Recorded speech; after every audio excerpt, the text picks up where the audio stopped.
Our next speaker is Arnold Grossblatt, who has everything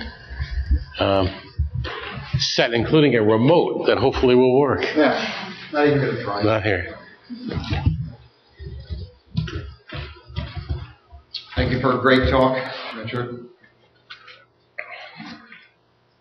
I now feel like the comedian that has to follow Robin Williams to the stage. Let's see what we can do. Come on, two.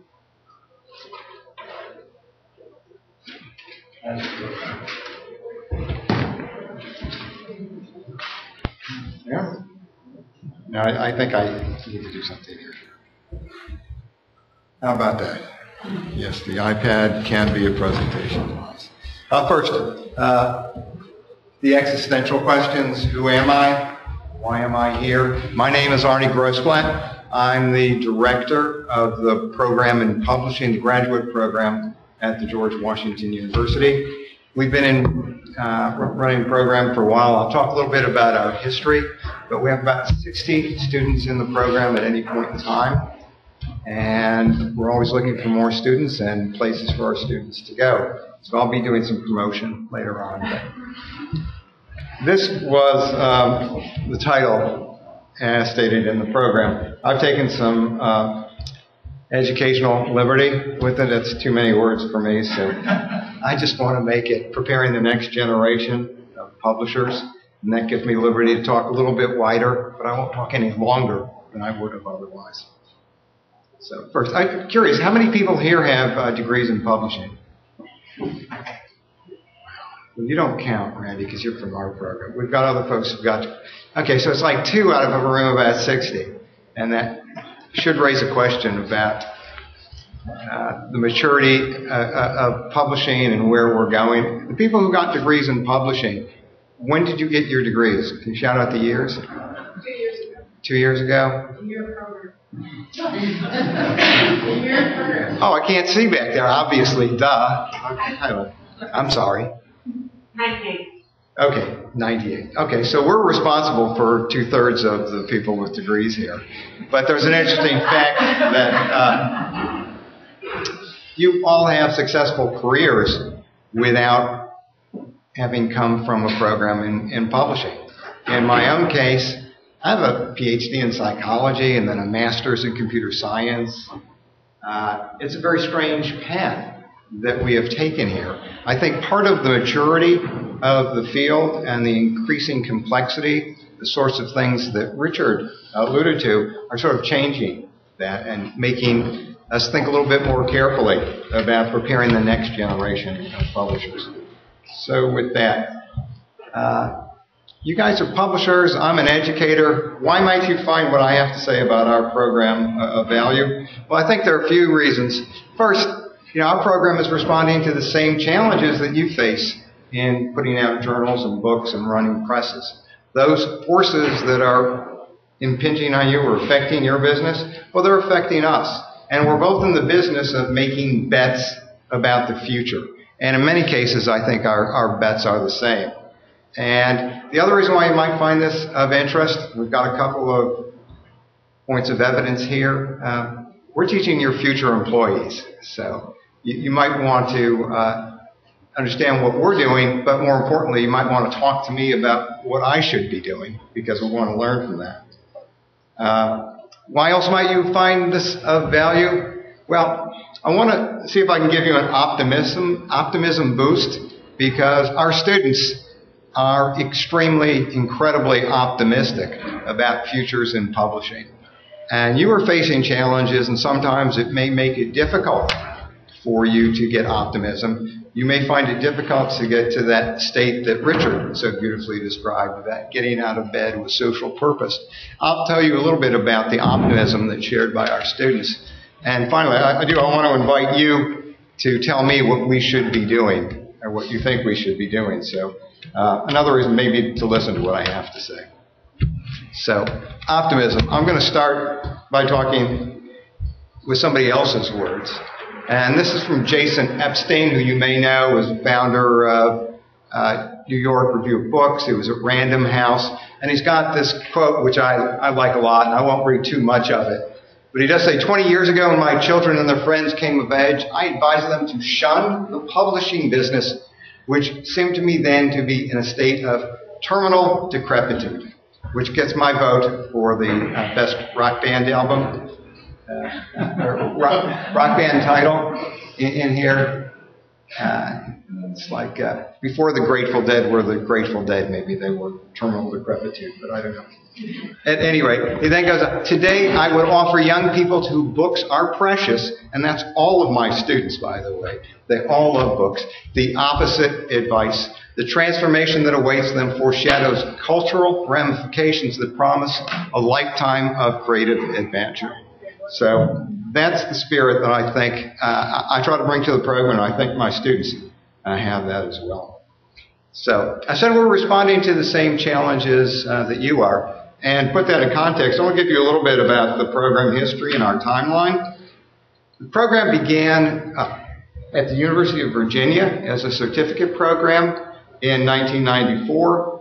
And the program designers, the people who put it together, had a background in trade publishing and in scholarly publishing. Some of you will know Bob Faraday, who's a faculty member of mine. He was one of the original designers. He's head of Brookings. So in 1994, if you're going to put together a publishing curriculum, it would be print-centric, right? I mean, what else was there in 1994?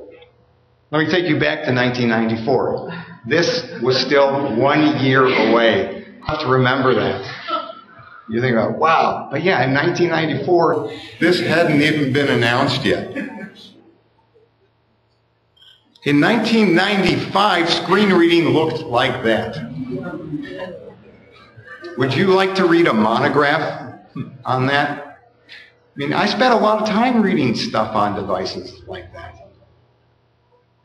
But it wasn't the sort of thing that anyone described as a comfortable experience. And it certainly wasn't the basis for devising a program that said, yep, we want to do something that heavily invests in these digital platforms. A little bit more. In 1994, you say, well, you know, the web was coming on board, so should have been looking forward to the web.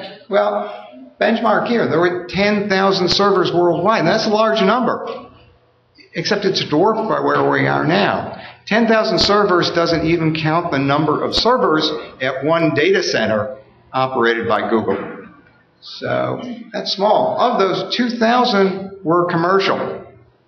And there were 10 million users, which is what? That's about the number of people that sign up for Facebook in a week. I mean, it's a small number. I'm exaggerating a bit. But 1994, the web wasn't there yet either.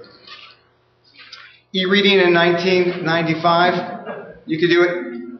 Adobe Acrobat 2.0. I thought I was going to be able to claim something with a 1 point something, but actually they released that in 94 or so. And there was PageMaker. Some people may remember PageMaker, may have used it. Good software, gone, and Adobe ate it. Other e-publishing markers in 1995. Your Google search in 1995 returned 0 hits. There was no Google. And Google was not a verb in 1995. Mark Zuckerberg, 2 years away from his bar mitzvah lessons in 1990. And back then, self-publishing clearly was vanity publishing because there was no market for it. You could publish it, you could get 100 books, and your families could get it, but it was inconceivable that anybody could think that self-publishing in those days could lead to a career, could lead to sales. And we now know that that's not the case. I've got more. I just like this stuff too much. 1995 e-publishing. This is Jacob Nielsen's report inbox. You may be familiar with it. If not, it's still published. It's great. He's fantastic on user interface. But here he's giving you directions for online publishing. And it's an interesting blurb. You can read it. The one part I like is there's a discussion about MSN as an internet killer. That doesn't even parse these days. What do you mean by, that's like, well, what does it mean? MSN could kill the internet? It indicates a pretty profound misunderstanding of the difference between the web and the internet. How could MSN kill the internet? There would be suicide, of course, because there'd be no delivery mechanism for it. I think they were trying to say the web, but that idea wasn't even out there. So 1995 was a time of considerable immaturity. So in 1995, we were print-centric, of course. We have ink in the DNA of the program. I put a cover of a book that used to be required in the program. It was called, it's Pocket Pale. So some will know it. And those who know it can refer to I have a copy of Pocket Pale without smirking when they say that. But more importantly, and this was a default from being print-centric, we were container-centric. We focused on the products and the containers. So it was books, it was journals, those bound volumes, it was magazines, it was newspapers. We had to focus on the container. So, in 2005, things began to change. The program came to GW, expanded to be a master's degree program. It was still container-centric, with the addition that we now had more containers. So we had PDF documents, we had the web as a container. And we had courses in book publishing, in journal publishing, in book design. But it was all organized around the thing, around the artifact. In 2007, that's when I joined. We had a curriculum redesign. And the goals for that were to become content-centric and format neutral, to get away from that focus on the containers. We wanted to make e-publishing not a separate thing, but e-publishing had to become a part of every course. So our copyright course is no longer copyright in print, it's copyright online and in print. Similarly for our business courses and our production courses, they now span everything. E-publishing in 2007 couldn't be a bolt-on. It had to be integrated into everything we did. So we made those changes, and finally we created our concentration areas to align with career aspirations for our students. So they spend their second year specializing in an area of primary concern for them. It could be editorial, it could be technology, design, business, or marketing. So, get back to what I think was the title of the talk. Where do we teach about ebooks? Well, we teach about ebooks everywhere. They come up in every course, but especially in the introductory course, e-publishing, that everyone must take. And then the technology track, we have 3 courses where we teach it, and in our design course, where we have 2+ courses. So what do we teach about ebooks? Well, here are some of the things that we don't teach about. We don't teach about e-reader devices, formats, software, or tools, which you may think is all of it, but I'll tell you why I don't do that, because we have other goals. And we have labs with all the latest tools, but they're never the sole focus of what we teach about ebooks. I don't know if any of you have seen this eye chart before. Go to Wikipedia sometime and look up e-reader, and you'll get this mess, and it's not all of it. The page is about 3 or 4 times as large for how many e-reader devices and e-formats there are. So to go back to the prior slide, why don't we teach e-readers and devices? Well, we use all of them, but if we were to teach one of them, which one would you pick? And would you then be committed to talking about devices? So the fact is, we use things to illustrate points, but we don't focus on any one, and we let people know that for their career objectives, they have to be operating at a higher level than this. Kindle dominates now. Their Mobi format's important. EPUB is probably more important long run. So they need to be able to make judgments like that rather than learning about what the Kindle does and what it's about. So what do we teach about ebooks? First, we try and put it in the context of multi-format publishing. where ebooks are just one output.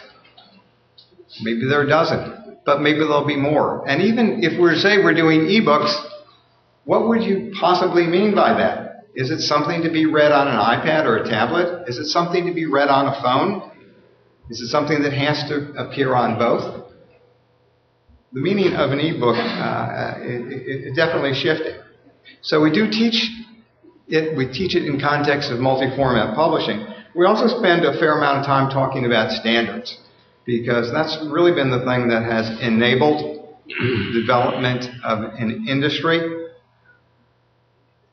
So we spend a fair amount of time on standards for software, for hardware.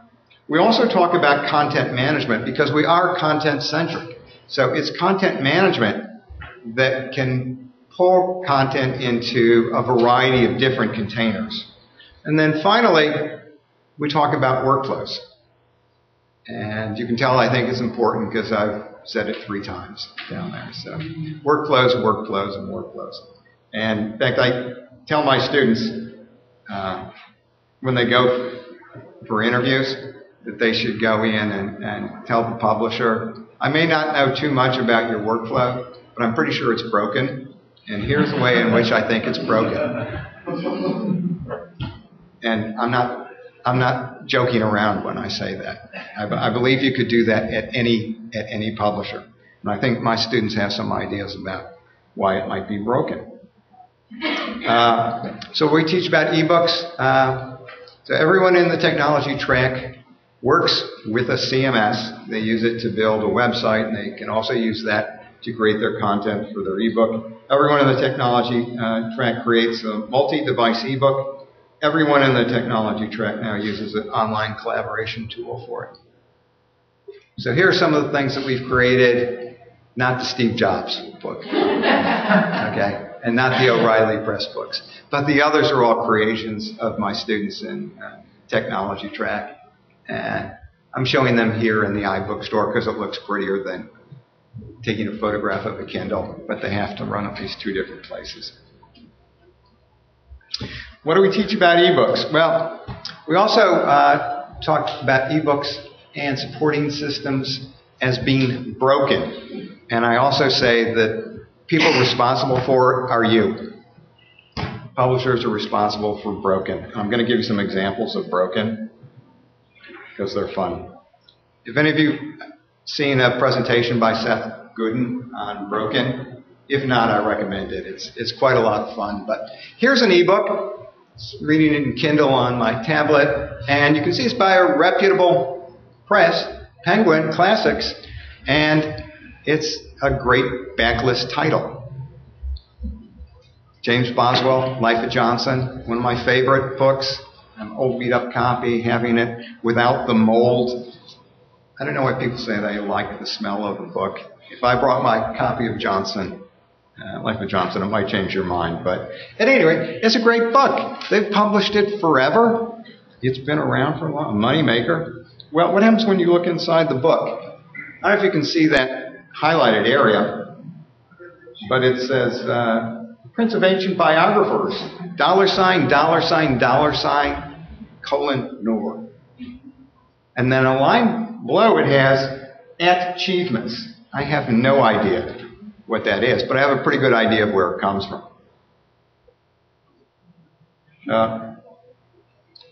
There's another line down there highlighted. I don't know if you can see it, but in general, space is optional for comprehension, but that line treats it as some very funky spacing. Dollar signs have reappeared. It's an important character, apparently, in Johnson's life. And here's some poetry, which they've done a pretty decent job. They've got line breaks in there, and then they have something which you can't read on the screen up there, but I'm standing here and I can't read it either. I have no idea what it is. So this is broken.